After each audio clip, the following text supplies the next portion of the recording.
Good morning. Welcome to Voices from the Middle with Debbie Burkhart and Don Allen. And today we're going to be talking about faith communities, something that we have all been deeply immersed in since childhood. So we're going to look at past, present, and what comes next. As we all know, there have been a lot of changes within the church, without the church, etc. Just during my lifetime, and I know Debbie the same way for her. And so let's talk about where did we begin with this faith community thing and how much of a role did it play in our social structure? Debbie? I grew up in church, at least in my teen years, I did. When I married, we left that church, but when we had children, we both wanted to get back to raise our children in the church. We chose a very church that was in our neighborhood, and excuse me, it was a community, or became a community for us. There were all ages and a lot of differing beliefs in our Christianity. But the big thing that I got out of it was everyone in that church cared about my children and wanted to be there for them. There was an older couple who would always come to my son's band concerts, and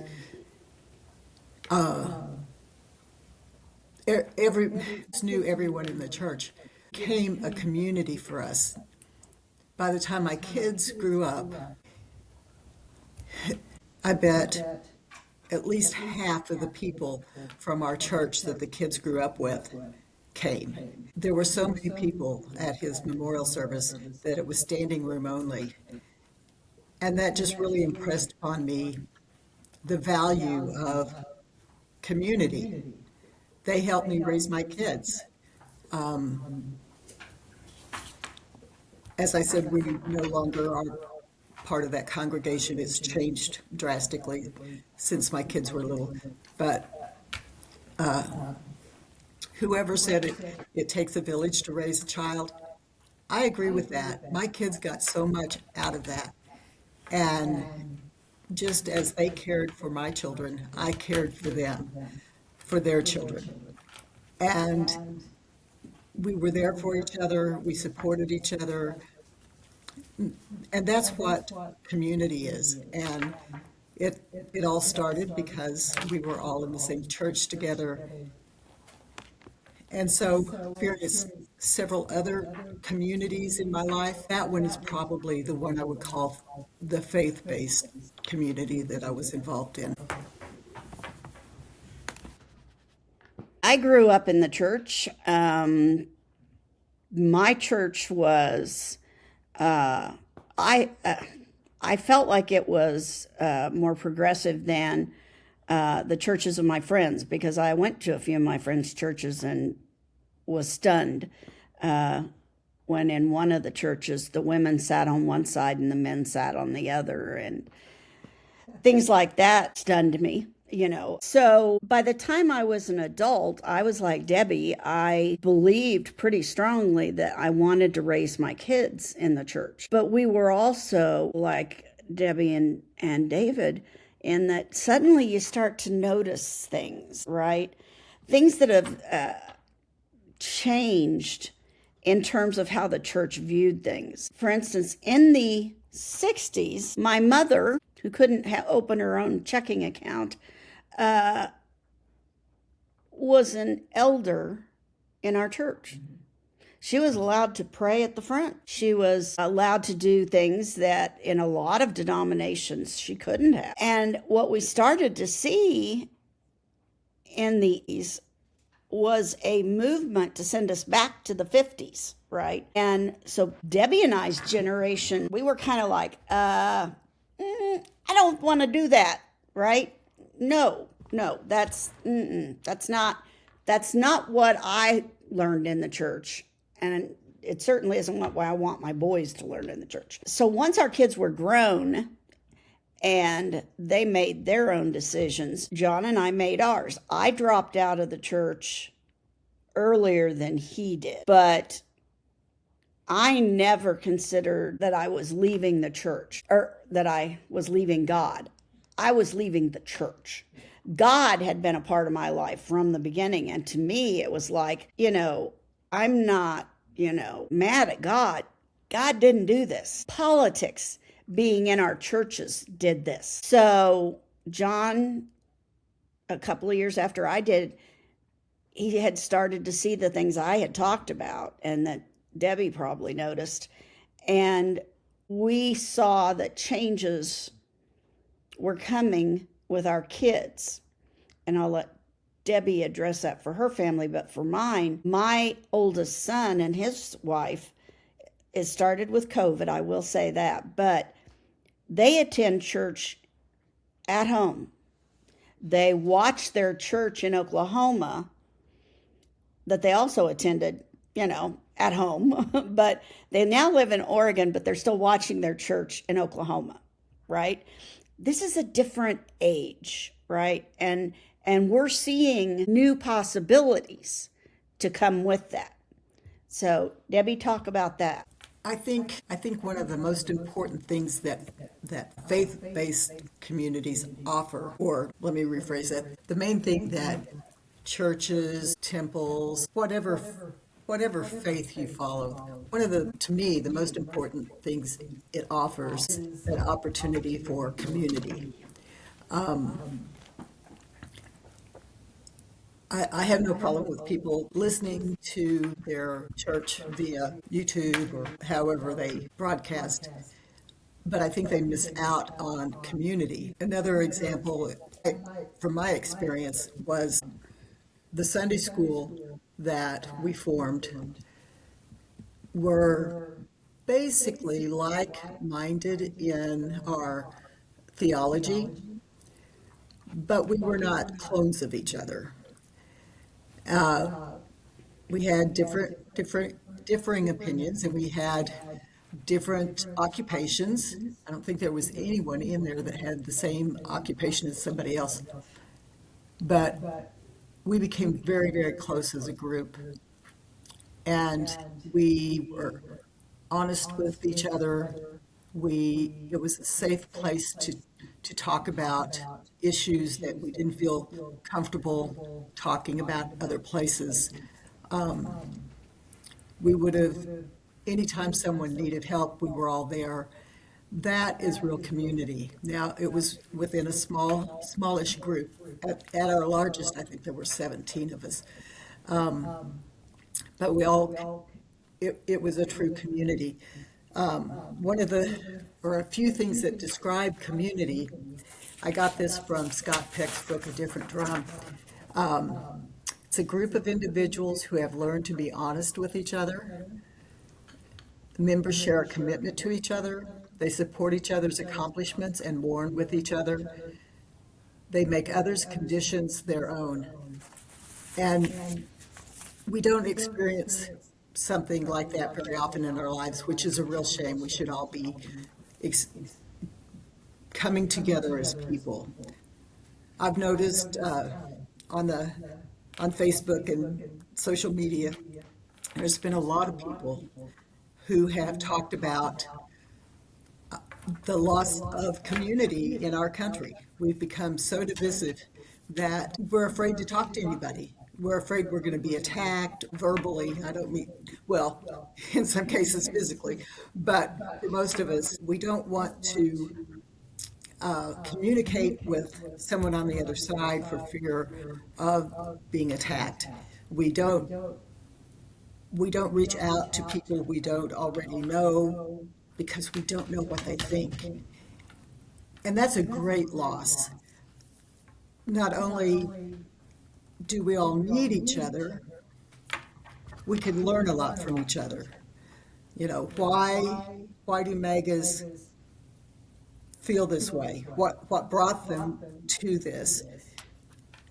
And share with them why I am not a MAGA, and my beliefs that have brought me to where I am. All those things could be done in a safe, non-threatening way within community. And we need to build more community. And I hear a lot of people on social media talking about we need community. Our country has lost that. Yeah, and I think I know where where it had its roots because looking back in the 80s, my parents began to have problems in their church. They never had problems in their church. And I'd never gone through a church split. But what my parents were seeing was people who were, we would call them eventually conservative Christians. The whole thing was they had a opening for a new pastor, and their church literally went to war over this pastor.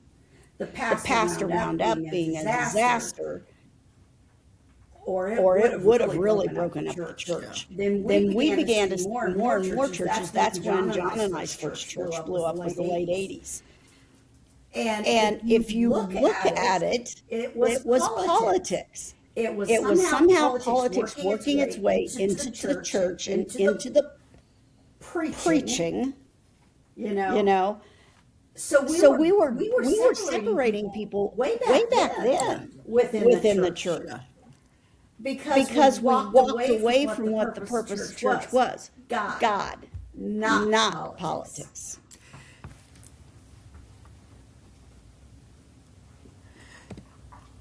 And I think that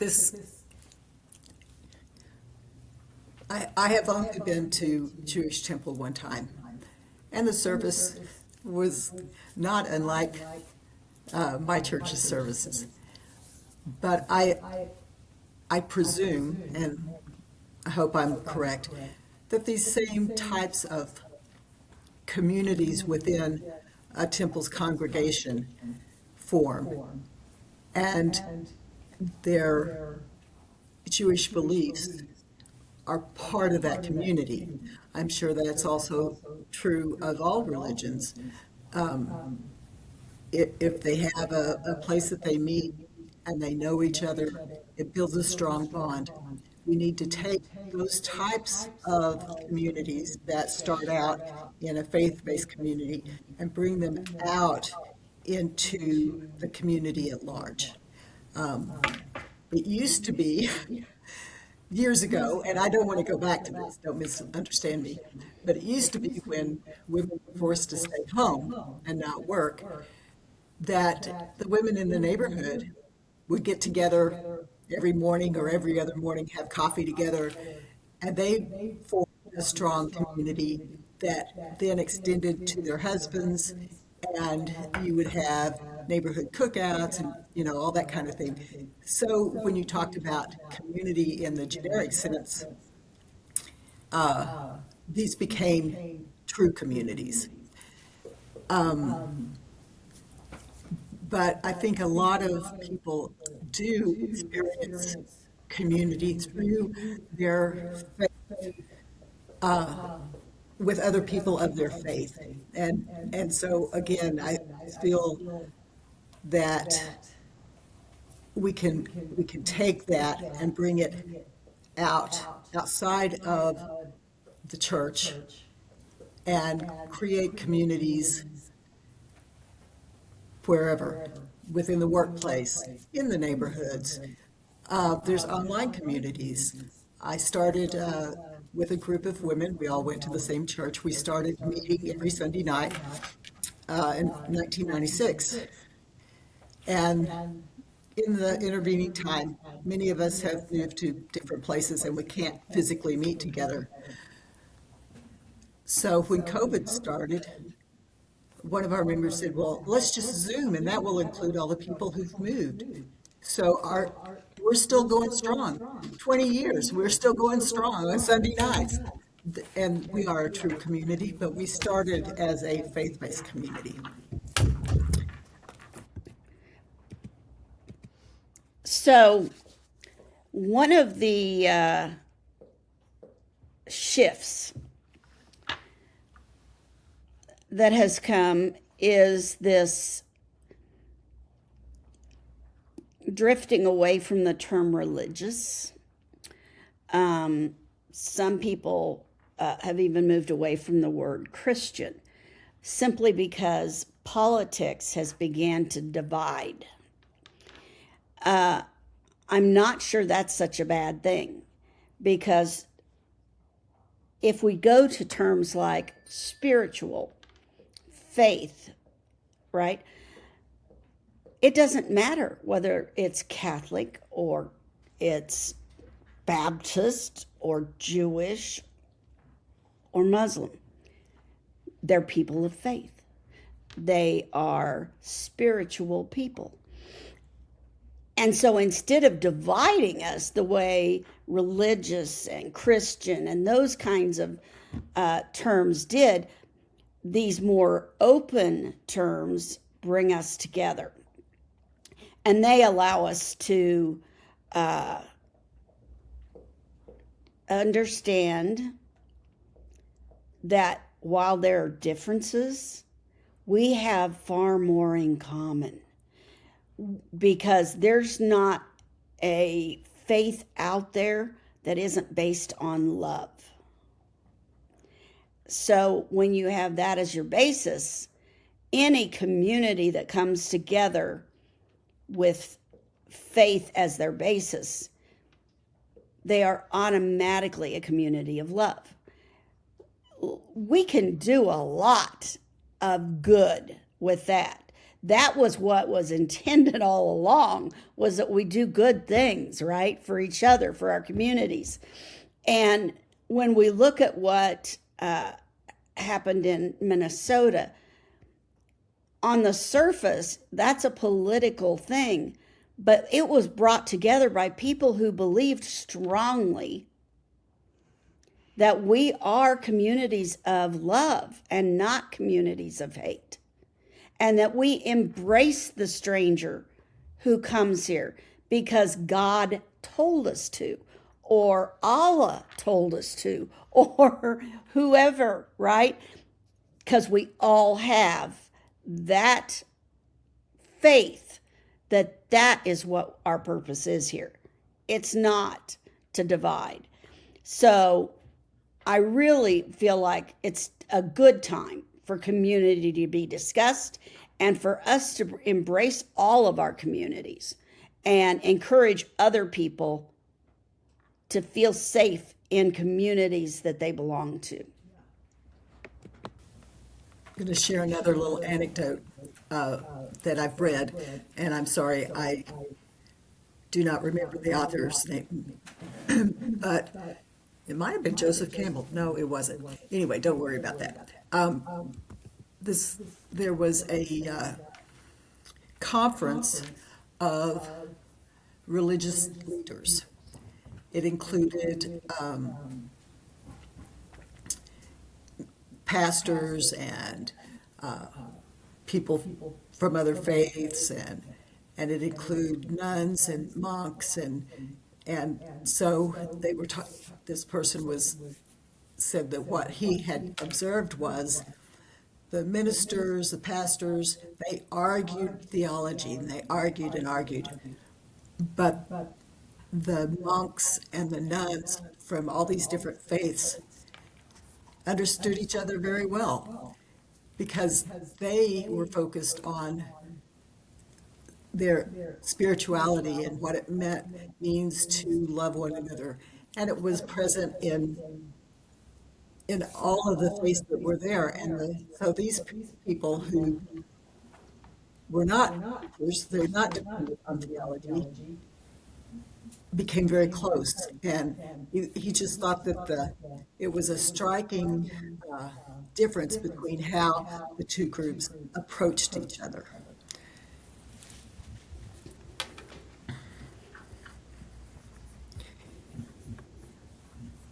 I think I've always wanted to form a group, and this might be something people would be interested in doing. I've always wanted to form a group where you have atheists, agnostic, Christians, Muslims, Jews, Buddhists, where we could all get together and discuss our commonalities, point out our differences, but create a community of this interfaith uh, situation. I think that would be marvelous. We'd all learn a lot from it. Dawn? I I know that human beings tend to fear anything that is new and different. That's a little bit of human nature. However, we are now in a world in which change is not even daily, it's hourly. And so, if there was ever a time for us to learn to embrace change, this is it. And a part of embracing change is allowing for input from everyone in a community and seeing to it that everyone in a community feels listened to, feels represented, feels seen. I mean, we hear it a lot in this world today. I hear it a lot, sadly, from the elderly. I haven't been seen since I turned 80.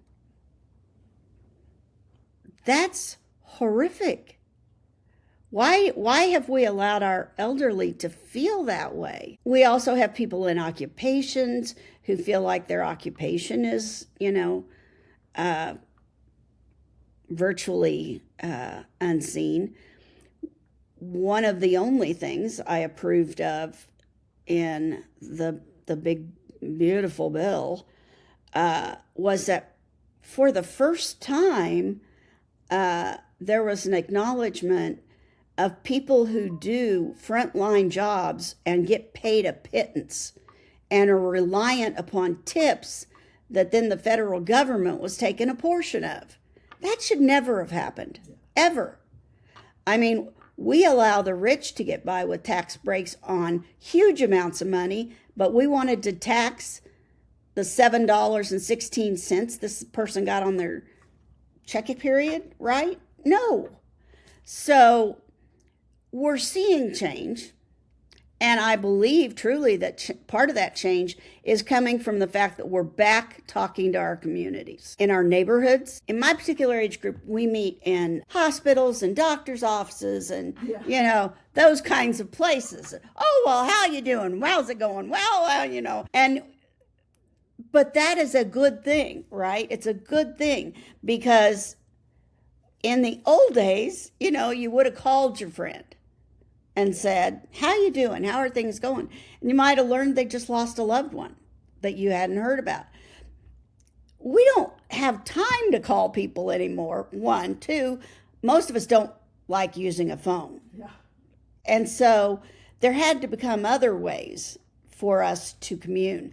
And so we've kind of, I don't want to say gone backwards because I don't believe it is, but we have embraced the different ways that we now have to commune. When we gather together to vote, I got to tell you, I know very few people in my little community.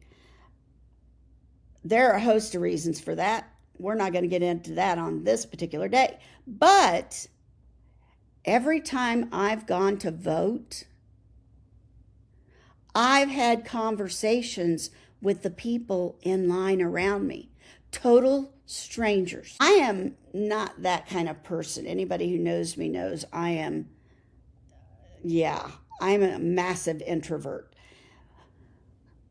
And yet, I get on a plane and I talk to the people beside me. And most specifically, last Oregon, I got on a plane and my husband and I had wound up in different rows. And I was seated beside a woman in her early 30s and a young man in his mid 20s.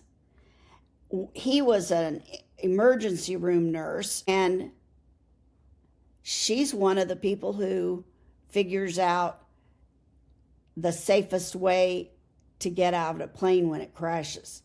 I I would never have known that. 20 years ago, I wouldn't have known anything about these people because I wouldn't have said a word to them. But I got in there, I saw myself sandwiched between different decades of generations, and I just started, I thought, I'm going to see, what this is about. Now, the first thing that caught my eye was I had a man who was a nurse, and I had a woman doing what would have been considered a man's job in the 60s. God, I love that. Why did we ever attach gender to jobs? It makes zero sense, right? So embracing this new ability to communicate with each other and embracing and accepting that I'm going to like these people. I didn't, and the man, bless his heart, I think I freaked him the hell out because he was a man of color, and here was a lily-white old woman trying to hold a conversation with him. Now, once I got the woman, the very scientific woman, engaged, then I got to listen while the two of them communed, right? And I learned so many things just from watching these two generations talk to each other. Guys, this is what we need to do. And this is why community matters. You bring up a really strong point. Community starts by communicating with people. I have always been a very shy person. I never wanted anyone to notice me. I didn't want to have to talk to anybody. But I found a lot of freedom in getting older. Because if they don't like me or I say something that maybe is not necessarily appropriate to the situation, they can just say, oh, she's just an old lady. So I feel a lot of freedom that I can start a conversation with someone and not worry about how I'm going to F it up. Yeah. So I've found myself getting to know this one woman who worked at a little diner in a convenience store gas station. And every time I came in, she knew me, I knew her, we'd chit chat. I noticed people talk to me, and I'm not afraid to respond and start a conversation. That's how community starts. We start to know the people that we come in contact with, and through our other activities, we start to grow closer and understand each other and care about each other. And that has become fraught with fear and alienation, thoughts of alienation at this point in where our country is. And we really need to work on fixing that. Those of you fellow extroverts out there, because we get this sort of non-filter in our later years, suddenly talking to people isn't as intimidating. I mean, like Debbie said, it's kind of a thing of, if they don't like me, why do I care? I mean, I'm going to get off this plane and they'll go say, I had some weirdo white woman talk to me on the plane, What does that matter to me? Yeah.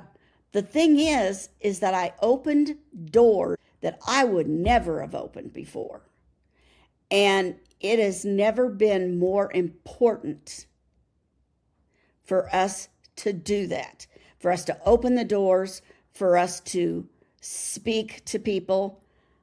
I spoke to the woman in the doctor's office that day. We had that entire conversation about socialized medicine. There were no cuss words. Nobody raised their voices. We talked about how different systems worked, what we had seen, what we had heard. It was an open conversation because neither of us went into it thinking, okay, what am I going to counter what she's saying with? What am I going to... Where we ever got into the whole thing of, instead of listening to the other person, already formatting what we're going to say to them, I don't know where that came from, but it needs to go in a drawer or in Pandora's box and let's burn it because that's not good. That's another good point. As you say, somebody's putting out their argument for their point of view. We're trying to figure out how we can counter that because the point is to win. And we got to quit that. When I was in undergraduate school, I was like a psychology major at that time. And one of my professors said there'd been research done and found that in America, children are brought up to be right. In Europe, children are brought up to be nice. A big difference.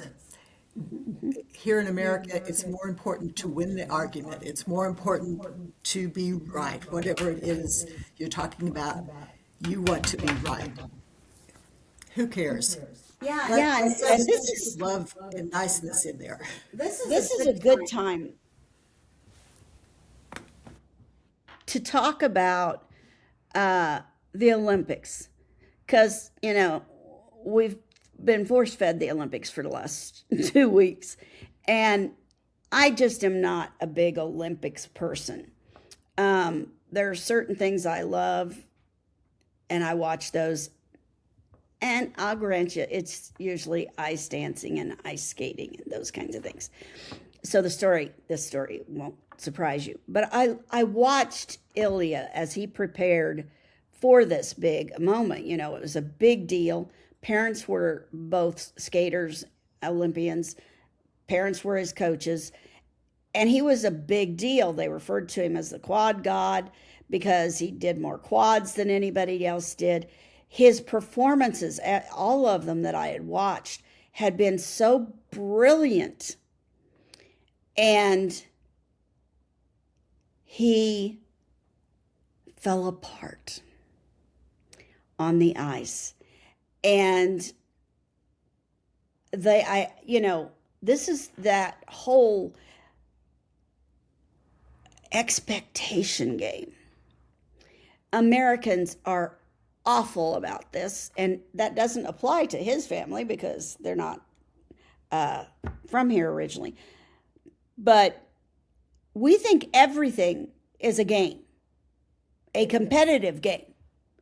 I mean, we put our 5-year-olds out on a field and parents scream obscenities when a kid trips over his foot.